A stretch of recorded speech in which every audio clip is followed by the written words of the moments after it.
सलाम, नमस्ते, आदाब। आप जुड़े हैं पसमादा डेमोक्रेसी से। और पसमादा महाज ने एक अपना कदम बढ़ाते हुए स्टूडेंट के विद्यार्थियों के बीच अपनी एक विंग यूथ विंग शुरू की है। और उस यूथ विंग के जो प्रेसिडेंट हैं वो हमारे साथ आज जुड़े हुए हैं, जबीउल्ला जबी इदरीसी साहब। बहुत बहुत स्वागत है सर आपका। और बहुत शुक्रिया। आज हम इनके बारे में जानेंगे, ये कौन है, इनका बैकग्राउंड क्या है, और कौन कौन सी ऐसी समस्या है जिसका सामना इनको करना है, वो कौन सी चुनौतियां है, और इनकी क्या मकसद है इस आंदोलन से जुड़ने के, और यूथ विंग को किस तरह आगे बढ़ाएंगे। तो जबीउल्ला भाई, सबसे पहले आप जो है अपने बारे में थोड़ा सा बताएं, मैं उसको सोलो कर देता हूँ। जी, जी ओके। जी मेरा नाम जबीउल्ला है और मैं उत्तर प्रदेश के ज़िले कुशीनगर का एक छोटा-सा कस्बा है तमकुही रोड, मैं वहाँ से ताल्लुक़ रखता हूँ। मेरे वालिद जो हैं वालिद का नाम है गियासुद्दीन अहमद, जो पेशे से एक टेलर मास्टर हैं और हम लोग 6 भाई और 3 बहन हैं। मेरी इब्तदाई तालीम जो है घर से मतलब माँ-बहनों ने ही कराई कुरान वगैरह की तालीम और मैं स्कूल उसके बाद जाना मैंने शुरू किया। तो सेकंड क्लास तक मैं स्कूल गया, उसके बाद से मुझे बहुत शौक हुआ कि मैं जो है थोड़ा-सा दीन की तरफ मेरा रुझान बढ़ा, तो मैंने सोचा कि हिफ्ज़ करूँगा कुरान से मुझे इतना ज़्यादा रग़बत थी कि मैं ज़िद पे आया कि मैं मदरसे में जाऊँगा, तो मदरसा जाना शुरू कर दिया। तो वहाँ साल डेढ़ साल गया, फिर मैं बहुत बेज़ार हो गया कि नहीं मैं मदरसा नहीं जाऊँगा। एक तो ये था कि कुरान जो मदरसों में पढ़ाया जाता है, बस रटना होता है, रीडिंग करना होता है, समझ समझ के तो पढ़ना नहीं होता है। तो इस वज़ह से दिलचस्पी भी नहीं शायद पैदा हो पाई। और वो चीज़ें जो है आज भी कुरान को हम बिना समझे ही पढ़ते हैं, बल्कि अब तो मैं रीडिंग भी नहीं करता, पढ़ता भी नहीं, क्योंकि समझ में ही नहीं आता।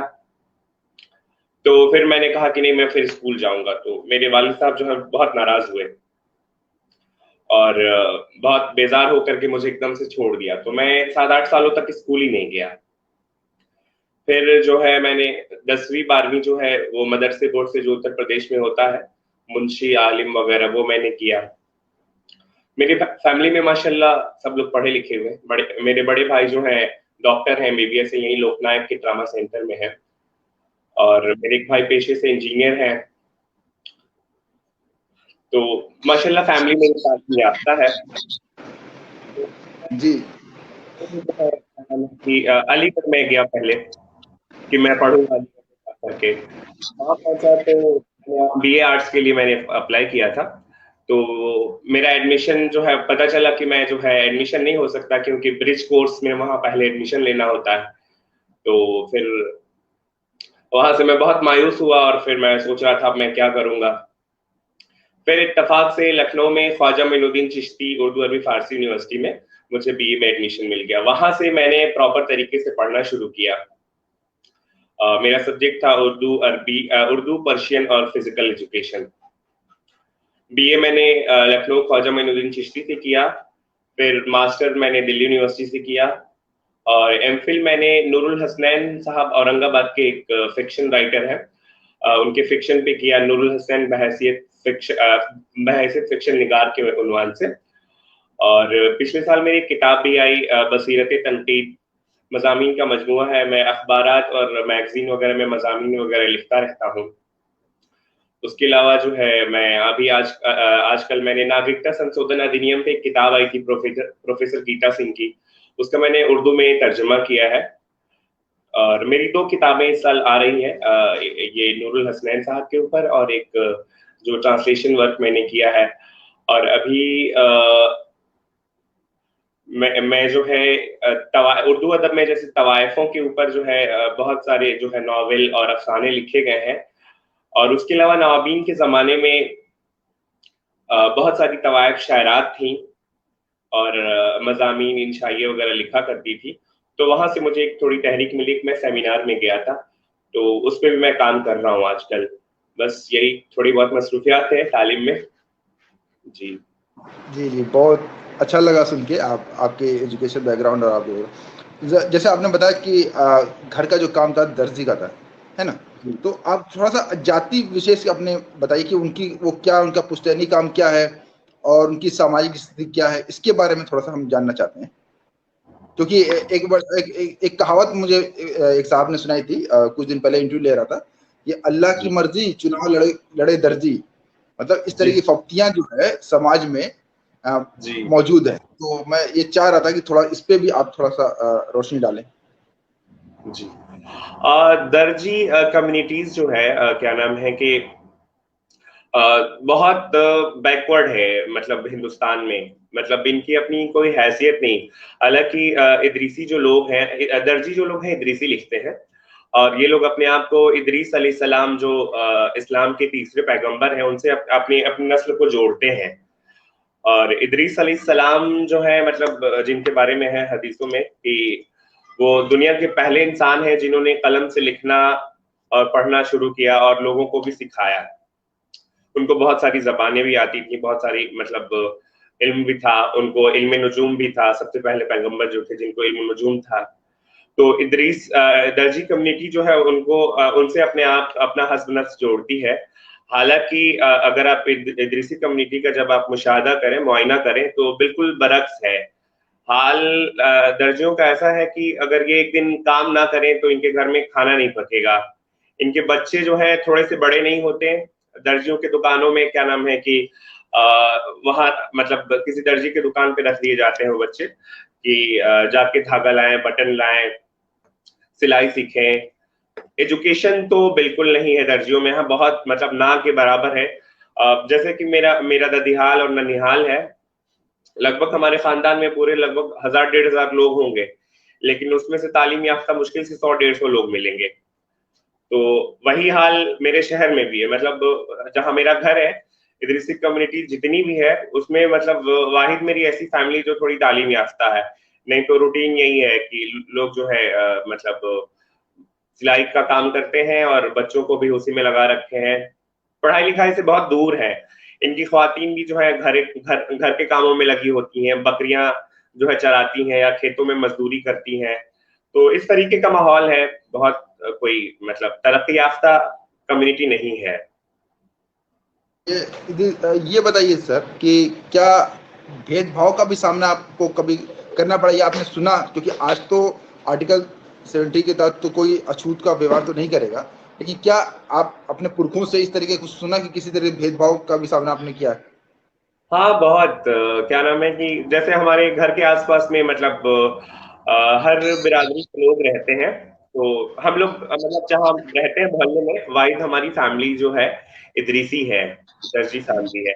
तो कभी किसी के यहाँ बैठे तो वो क्या नाम है कि अरे वो दर्जी का बेटा है, या जैसे मेरे बड़े भाई एमबीबीएस किया उन्होंने, तो उनका एडमिशन जब हो गया तो हमारी मोहल्ले में एक फैमिली है, खान फैमिली है।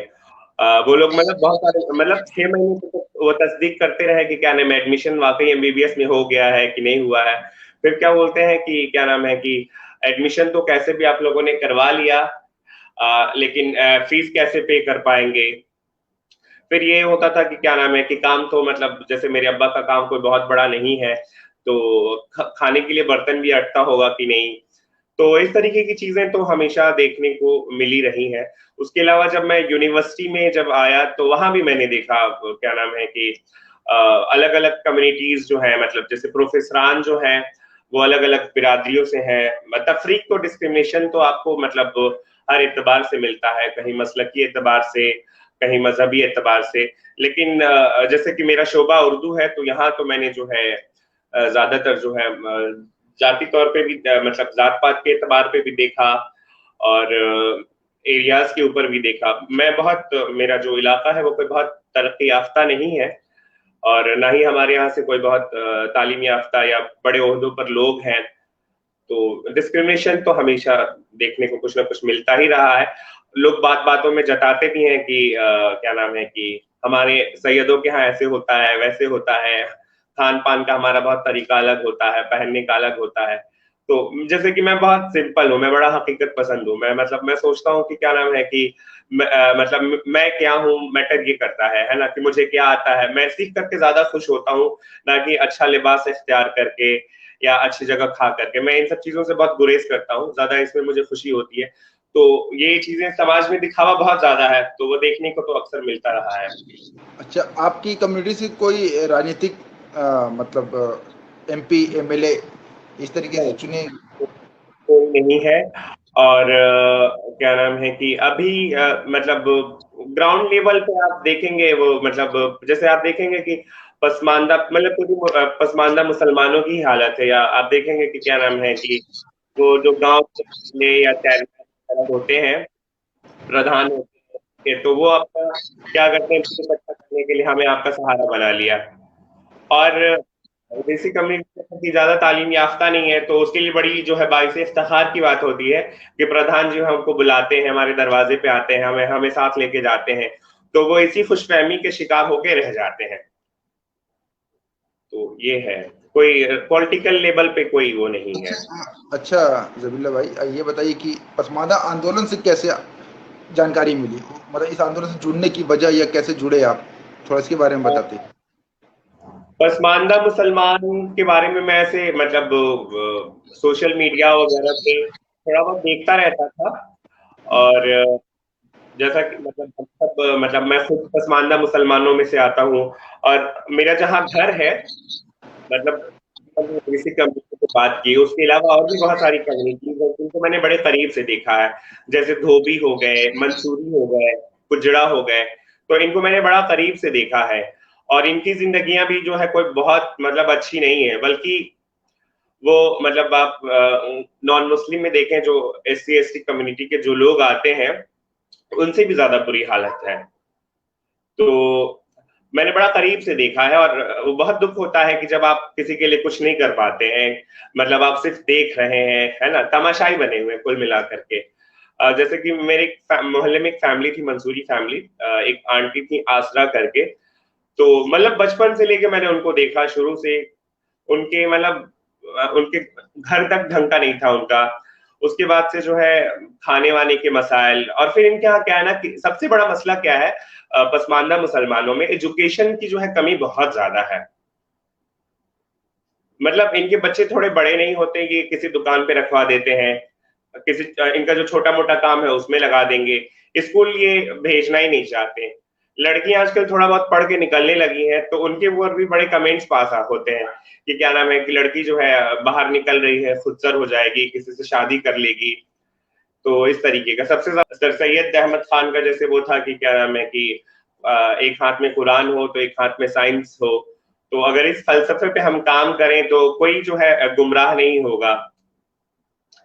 तो ये सारी चीजें बड़ी करीब से देखी मैंने, तो मैंने कहा आम तरीके से पसमानदा आंदोलन वाले सर सैयद को खास कुछ पसंद नहीं करते हैं। उनका कहना है कि ये इन्होंने जो है पसमानदा समाज को बहुत पीछे किया, ये कभी तैयार नहीं थे कि ये लोग जो है मॉडर्न एजुकेशन ले। उनके खुद के खुतबात मौजूद है, और आपके ही सलीम चिश्ती यूनिवर्सिटी के जो प्रोफेसर हैं मसूद आलम फलाई साहब, उनकी किताब है हाँ, तो उन्होंने सबसे ज्यादा तीखे अंदाज में सर सैयद को पूरा बांधा हुआ है। इख्तलाफी बातें हैं, और कई सारी तहरीरें हैं जहां अलग अलग चीजें मिलती हैं। जैसे कि उनके बारे में ये भी कहा जाता है कि वो ख्वातीन के जो है तालीम के हक में नहीं थे। जी, वो क्या नाम है उनके, मतलब खुद भी मौजूद है, मतलब आप वहाँ के जो खुद बात उठाएंगे तो उसमें मौजूद है कि वो फेवर में नहीं थे कि औरतों को एजुकेशन दिया जाए। वो ये जो बाबा मियाँ ये क्या करके नाम है जो उनके बाद आए हैं, उन्होंने शुरू किया, उन्होंने अब्दुल्ला कॉलेज बनाया, ये सब किया। तो खैर वो पश्चिमी उच्च शिक्षा की हिमायत करने वाले सर सैयद अहमद खान लड़कियों की तालीम के विरोधी थे। धर्म की तथाकथित जानकारी और पर्दे को लड़कियों का गहना समझते थे। सर सैयद के महिला विरोधी विचारों का अध्ययन दिलचस्प है कि इसमें 3 तरह की औरतों का जिक्र किया गया है जो सीने पिरोने से लेकर खानादारी के कामों को सीखने में महारत हासिल करती थी। उन्हें ऐसी चीजें पढ़ाई जाती थीं जो औरतों के लिए तथाकथित जरूरी है, और तो और उनकी निगरानी भी की जाती थी। सर सैयद जुमे के दिन का जिक्र दिलचस्पी के साथ करते हैं जब लड़कियां मिलकर अलग अलग तरह के पकवान बनाती थीं। इसमें कभी कभी भाइयों को बुलाकर खाना खिलाने का रिवाज भी था। लड़कियों की इस तरह की तालीम की चर्चा सर सैयद ने मोहम्मडन एजुकेशनल कांग्रेस के 3रे वार्षिक अधिवेशन यानी लाहौर में किया था। लड़कियों की कुल तालीम दीनियात यानी धर्म की शिक्षा और अपनी तरह से सभ्य बनाए जाने की परंपरा पर आधारित थी। कहा जा सकता है कि बुनियादी तौर पर उन्हें अच्छी बीवी बनने का पाठ पढ़ाया जाता था। महत्वपूर्ण बात यह है कि लड़कियों की तालीम के ये तरीके मुसलमानों के उच्च वर्ग के लिए थे। पसमानदा और पिछड़ों की तालीम के किसी तरीके का जिक्र सर सैयद ने नहीं किया जिन्हें वो बदजात और जुलाहा कहा करते थे। वो लड़कियों को ऐसी तालीम देना चाहते थे जिससे मर्द आसानी से उन पर हुकूमत कर सके। लड़कियों की तालीम का उम्दा तरीका उनकी नज़र में वो था जिससे लड़कियों के दिल में नेकी और खुदा तरसी यानी अल्लाह का डर, रहम और मोहब्बत और अखलाक पैदा हो। उनके विचार में यही तालीम उनके दीन और दुनिया दोनों की भलाई के लिए काफ़ी थी और अब भी यही तालीम काफ़ी है।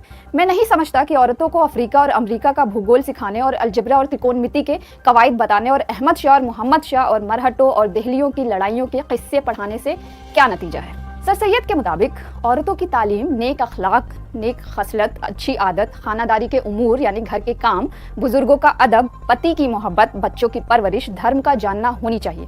इसका मैं हामी हूँ, इसके सिवा किसी और तालीम से बेजार हूँ। सर सैयद अपने तमाम ख्यालात में खुलकर लड़कियों की तालीम की मुखालिफत करते नजर आते हैं। उनकी नज़र में औरतों को ऐसी तालीम की ज़रूरत कतई नहीं थी जिनसे उन्हें अपने इंसान होने का ज़रा सा भी एहसास हो। वो कहते हैं, जब मर्द लायक हो जाते हैं औरतें भी लायक हो जाती हैं। जब तक मर्द लायक ना हो औरतें भी लायक नहीं हो सकती। यही सबब है कि हम कुछ औरतों की तालीम का ख्याल नहीं करते हैं। वो मर्द को औरत का खुदा समझते हैं। शायद यही वजह है कि औरत की तालीम मर्द के माध्यम से करवाना चाहते हैं। अभी बहस को मैं डाइवर्ट नहीं करना चाह रहा, बस बात निकली तो मैं उस पर भी हम कभी तफसील बात करेंगे। अभी मैं आपसे मैं ये यूथ विंग का समझ रहा हूँ। देखिए आज का जो माहौल है, हम ये देख रहे हैं कि जो पसमानदा युवा है वो जज्बाती मुद्दों पर ज्यादा सड़कों पे आ रहा है या वो जज्बाती हो रहा है ना। हमने वो कानपुर के दंगे और इस तरीके के दंगे हमने देखे, किस तरीके से पथराव हुआ, जो भी हुआ। तो और आपका जो जिस संगठन से आप जुड़ रहे हैं पसमानदा आंदोलन से, तो उनका जज्बाती मुद्दों से, धार्मिक मुद्दों पर वो बात नहीं करना चाहते। वो ये कहते हैं कि हम रोजी रोटी और अपने जो है प्रतिनिधित्व के मुद्दे पर बात करेंगे। तो आप कैसे युवाओं को जो है इस माहौल, जैसे वो बोला जाता है ना कि आजकल आप किसी भी युवाओं से बात करेंगे कि अभी का जो माहौल है इमरजेंसी जैसा माहौल है, ऐसे माहौल में आप जो है उनको कैसे इस बात की ओर, पसमानदा संगठन की ओर लेके आएंगे? ये तो एक चैलेंज की तरीके से है ना। जी बताएं। चैलेंजिंग है वाकई। और पसमानदा एक तो मतलब जैसे कि ये मुहिम है, जैसे कि हमारा संगठन का ये है कि क्या नाम है कि सरकार कोई भी हो उसके साथ हमें जुड़ के काम करना है ना। जैसे कि तो मतलब एक तो सबसे बड़ा मसला ये आ जाएगा हमारे सामने, जैसे ही मतलब जब हम बात रखेंगे तो लोगों को ये लगता है कि हम बीजेपी के जो है प्रॉपर एजेंट है ना। तो सबसे बड़ा, और हमारा जो पसमानदा मुसलमान के जो युवा है, जो नौजवान है, उनके जहन में जो है इतना ज्यादा मतलब जो है जहर भरा हुआ है, तो उन्हें तो ये लगता है कि जो है मतलब गवर्नमेंट जो है हमारी दुश्मन है। तो बड़ा चैलेंजिंग है वाकई इस मौजू पे काम करना। उसकी और इतनी जो गुमराही जो है, ये सबसे बड़ा मतलब गुमराही की वजह जो है ये मिसकम्युनिकेशन जो है, कम्युनिकेशन नहीं है मतलब, और एजुकेशन भी नहीं है, तो तालीम याफ्ता नहीं है पसमानदा जो युवा है। तो इस वजह से जो है वो हर एतबार से सोच नहीं सकते। मतलब जो उनके रहनुमा जो है, जो उनके लीडर हैं लोकल, उन्होंने जो कह दिया उन्हें लगता है वही हर्फ आखिर है। और मुस्लिम समाज में तो ये हमेशा से मतलब रहा है कि मतलब ये कहते हैं कि क्या नाम है कि ज्यादा गौर फिक्र नहीं करना चाहिए, आदमी जो है मतलब गुमराह हो जाता है, कुफ्र की तरफ चला जाता है, शिर्क है। तो इस तरीके का मतलब तो इस वजह से वो मजहब। जी, जैसे ये बात जैसे आप बोलेंगे मुस्लिम युवाओं को कि पसमानदा आंदोलन के बारे में, तो सबसे पहला तस्वीर तो उनके दिमाग में ये होगा तो मुसलमानों को बांटने की बात कर रहे हो। तो कैसे आप उनको समझाएंगे कि अब मुसलमानों को आप बांट नहीं रहे हैं? मतलब आप सोचिए कि आप मुझे पसमानदा आंदोलन से जोड़ने के लिए आए हुए, आप यूथ विंग के प्रेसिडेंट होने जा रहे हैं, तो आप मुझे कैसे मतलब इस बात को विश्वास दिलाएंगे कि मैं आपसे जुड़कर मुस्लिम समाज को तोड़ नहीं रहा हूँ?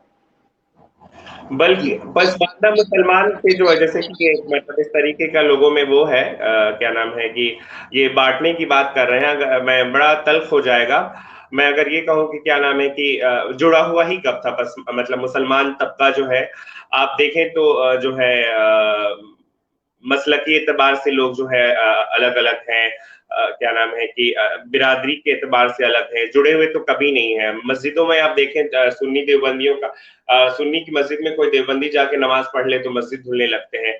तो मुझे तो नहीं लगता कि क्या नाम है कि मुसलमान जो है कभी जुड़े हुए हैं या एक प्लेटफॉर्म पे हैं, बल्कि हमारी कोशिश ये है कि मतलब जो पसमानदा समाज जो है, जो मतलब जमीनी सतह पर ही बस रह गया है, वो जो है किसी शोबे में नहीं आ रहा, आला शोबे में नहीं आ रहा है, वो जो उनका जो खानदानी या जो उनकी बिरादरी से जो उनका जो काम जुड़ा हुआ है, बस वहीं तक उनकी दुनिया है, मतलब कुएं के मेढक बने हुए हैं।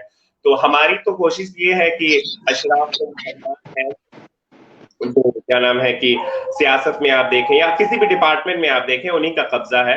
तो हम तो मतलब इस मुहिम के जरिए जो है पसमानदा समाज के जो युवा हैं या जो हमारी बहनें होंगी, हम तो एकदम बराबरी में लाने की सोच रहे हैं, बराबरी में खड़ा करने की बात कर रहे हैं।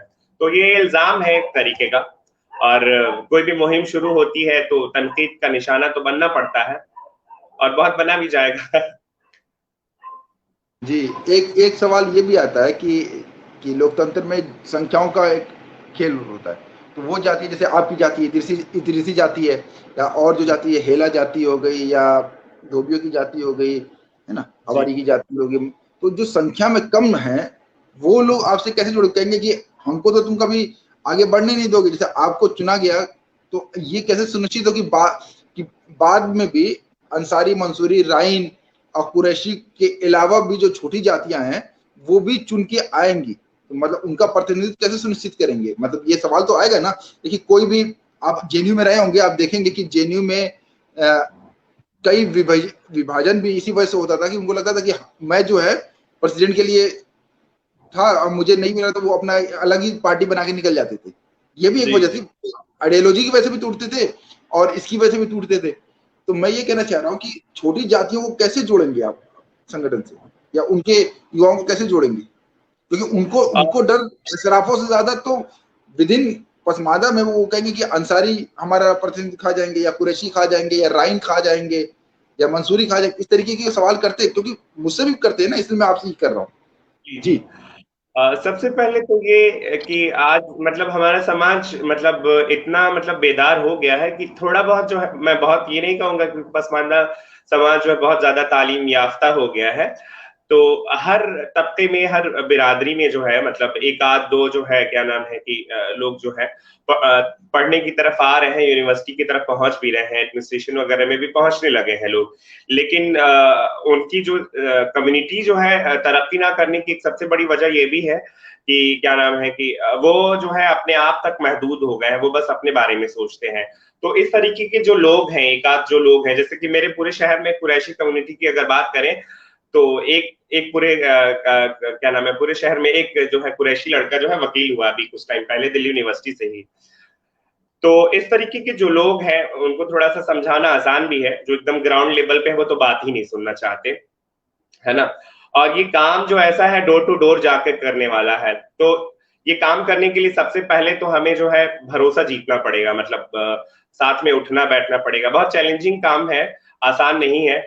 तो पहले तो हमें उनका भरोसा जीतना पड़ेगा, उनके हुकूक उनको बताने होंगे कि आपके हुकूक क्या हैं, आप कहाँ कहाँ जा सकते हैं, आप क्या कर सकते हैं। तो ये सारी चीजें हमें उनको बतानी पड़ेगी। तो इतना मुश्किल भी नहीं होगा, किया जाएगा काम इंशाल्लाह। और जो हर समाज में कोई ना कोई इंटेलेक्चुअल है, उनसे हम लोग राब्ता करेंगे, और इलाके क्या नाम है कि गांव इलाके की बुनियाद पे किसी ना किसी को मतलब कांटेक्ट किया जाएगा, लोगों को जोड़े। जी, जी।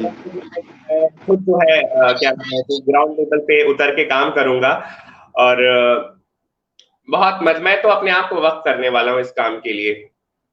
जी, अच्छा, कोई टीम बनाने की सोच रहे हैं? क्योंकि अकेले से तो काम होगा नहीं, आपके कोई और भी साथी हैं जो, हाँ, जो आएंगे? बिना टीम के तो कोई काम हो ही नहीं सकता। अच्छा, एक सवाल और था कि महिलाओं को कैसे जोड़ेंगे अपने दिन से? जो स्टूडेंट तो लड़कियां भी हैं। हमारे यहाँ जो ख्वातीन है पसमानदा समाज में, वो तालीम याफ्ता ना के बराबर है एकदम।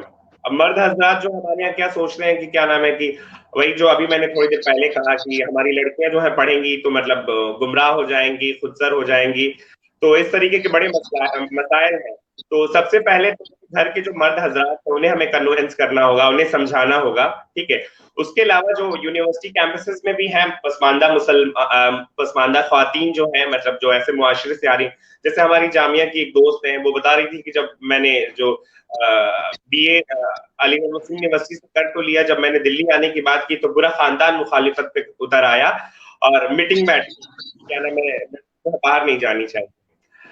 तो इस तरह माशाल्लाह से वो पीएचडी कर रही है इंग्लिश डिपार्टमेंट से।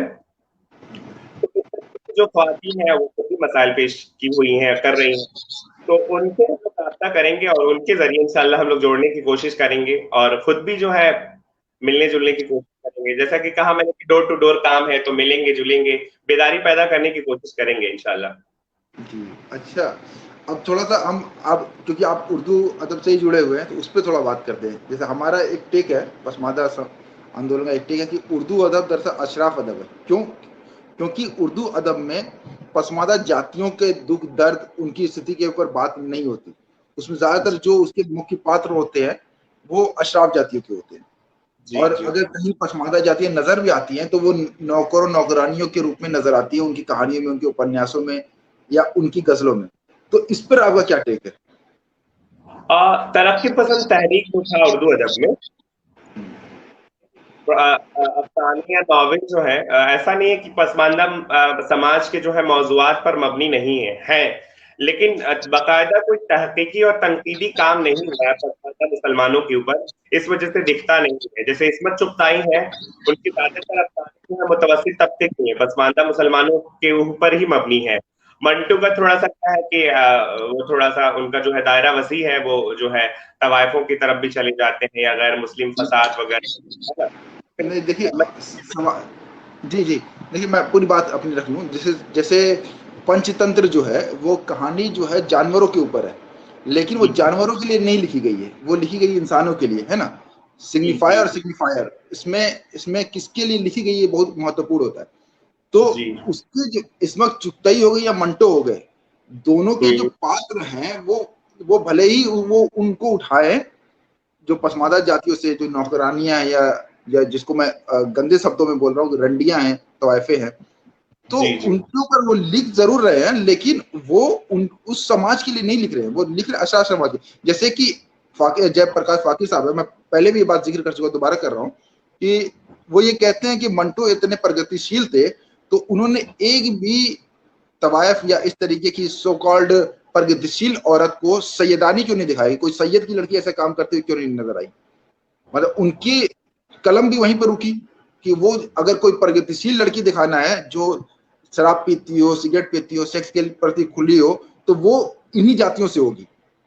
ठीक है, ऐसी एक भी कहानी, एक भी पात्र उनका आप खोज के नहीं दिखा सकते, ये उनका दावा है हमारे जयप्रकाश फाकिर साहब का। तो मेरा कहना ये है कि इस तरीके से हम देखते हैं, जैसे मैं अभी आधा गांव पढ़ रहा हूँ, पूरा आधा गांव जो है वो शिया सैयदों के इर्द गिर्द घूमता है, उनके परिवारों के इर्द गिर्द घूमता है। उसमें जुलाहे भी आते हैं, नाई भी आते हैं, दर्जी भी आएंगे, धोबी भी आएंगे, लेकिन वो उसके मुख्य पात्र नहीं है, वो उसके अड़ोस पड़ोस भटक रहे हैं। वो लिखा गया उन्हीं के दुख दर्द के लिए। ठीक है, तो मैं उसी अंदाज में बात कहना चाह रहा हूँ कि उर्दू अदब में हम तो है ही नहीं, वर्ग और जाति में अंतर होता है ना। जो प्रगतिशील वर्ग जो उठा उसने वर्ग की बात की, है ना। प्रगतिशील संघ जो उठे वो जातियों को बाईपास करके वर्ग पे चले गए कि एक वर्ग, एक गरीब वर्ग है तो उसमें सारी जातियां आ जाएंगी, लेकिन एक ब्राह्मण और एक दलित, एक सैयद और एक हलालखोर एक नहीं हो सकते। सैयद गरीब होकर नाली नहीं साफ करेगा, सैयद गरीब भूखे से मर जाएगा, लेकिन वो ज़कात नहीं लेगा। तो अंतर आया ना, दोनों ही गरीब हैं, दोनों की फाका कशी का मान, लेकिन एक कहेगा मैं ज़कात नहीं लूंगा क्योंकि वो अपने आप को सुपीरियर मानता है। तो उसी मैं पूरी बात इसलिए वाज़ेह कर रहा हूँ क्योंकि यही मेरा सवाल ही था कि इस तरीके से एक अंतर हमको उर्दू अदब में नजर आता है कि उनके जितने पात्र, जितनी कहानियां हैं, जैसे उमराव जान में उसमें पूछता है छब्बन मियाँ को कि ये तो सैयद है, कह रहे सैयद नहीं है, कह रहे सैयद नहीं है, तब भी उनसे तहकीक मत करो क्योंकि ये तौहीन होती है सैयदों की। ठीक है, तो अब मेरी बात आप शायद समझ गए होंगे, तो आप थोड़ा जवाब, मैं आपको स्लो कर रहा हूँ। ये प्रॉपर तो वाकई जो है मतलब पसमानदा मुसलमानों को जो है मौजूद बहस नहीं बनाया गया है, और क्या नाम है, कुछ अफसाने जो है आपको देखने को मिल भी जाएंगे, लेकिन तनकीदी कोई काम नहीं हुआ है, इस वजह से देखने को मिलता नहीं है। उसके बरक्स जो है दलित अदब पे काफी काम किया है उर्दू के अदीबों ने जी। तो प्रॉपर नहीं है और ये तहकीक की तलब मौजू है, तहकीक किया जाएगा तो चीजें सामने आएंगी और मैं इंशाल्लाह तहकीक करूंगा तो मैं आपसे फिर राब्ता भी करूंगा। जी जी बिल्कुल। अच्छा, आप अपने उर्दू आवाज आई नहीं, आपकी आवाज आई नहीं सर। तो मौजू जो है मेरे लिए बहुत नया है। आवाज आ रही है मेरी? आवाज आ रही है? आपकी आवाज आ रही है, आवाज आ रही है। ये मौजू जो है मेरे सामने जो है मतलब आपने जो सवाल रखा बहुत नया है वाकई और ये बड़ा मतलब गौर फिक्र वाला है और इसमें मैं जरूर तहकीक भी करूंगा और मैं आपसे फिर राब्ता जरूर करूंगा। जी जी। तो तकरीबन फिक्शन का ही ज्यादा मेरा मुताला है, तो ऐसा अभी तो मेरे मुताले में कुछ नहीं आया, लेकिन अब मैं प्रॉपर तरीके से जो है इसी डायरेक्शन में पढ़ने की कोशिश करूंगा इंशाल्लाह। जी, तो मुझे लगता है कि सारी बातें तकरीबन हो गई है। अभी एक इंट्रोडक्शन के रूप में आपसे बात हो गई है, बाकी दोबारा मिलते रहेंगे, बातचीत होती रहेगी ताकि समझ में आ जाए क्या कैसे आपका जो भी प्रोग्रेस होते रहेंगे हम उसमें बात करते रहेंगे कि आपने यूथ विंग किस तरीके से मजबूत की, किस तरीके से लोगों को जोड़ रहे हैं, कैसे आप जो है अशराफ राजनीति के पहले अपनी जो पसमानदा राजनीति को खड़ा कर रहे हैं। तो ये सब पे हम बात करते रहेंगे। हमसे जुड़े रहने के लिए बहुत बहुत शुक्रिया। जय पसमानदा, जय।